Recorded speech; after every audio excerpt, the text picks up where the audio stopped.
Primero tienes que interactuar con la puerta para desvelar las pistas que te ayudarán a resolver el acertijo. Aparecerán dos triángulos con ciertos valores y figuras, y tendrás que averiguar cuáles son los valores que van en los círculos con interrogaciones. Como seguramente ya hayas intuido, cada figura está relacionada con un valor.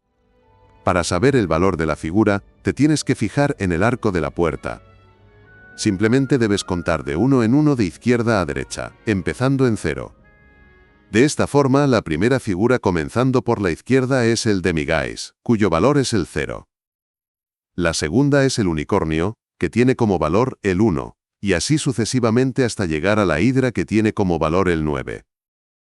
Para saber qué figura colocar en cada círculo, simplemente tienes que sumar los dos valores ya indicados en los círculos exteriores y restar el resultado al número central.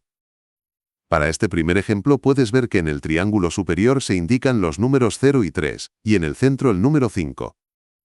Tal y como hemos indicado antes, tienes que sumar los dos números de los círculos, es decir, 0 más 3, y el resultado, que en este caso es 3, restarlo al número central. Por lo tanto, obtenemos 5 menos 3 igual a 2. Para indicar el resultado, en los alrededores de la puerta encontrarás dos selectores que te permitirán seleccionar figuras. Uno tendrá una única interrogación, el cual corresponde al triángulo de arriba, y el otro tendrá dos interrogaciones y corresponde al triángulo de abajo.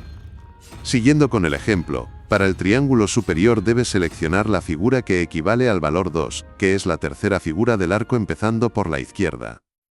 El triángulo inferior funciona de la misma forma, solo que debes traducir antes la figura del unicornio, para poder sumar y restar los valores. Como el unicornio tiene el valor 1, podemos sumar 1 más 4 y restar el resultado a 12.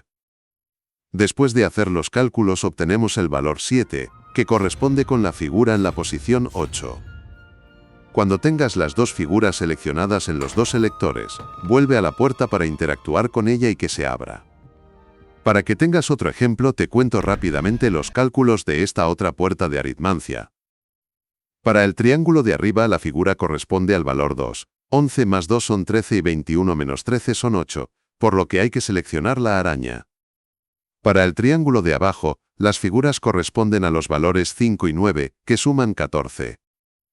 17 menos 14 son 3,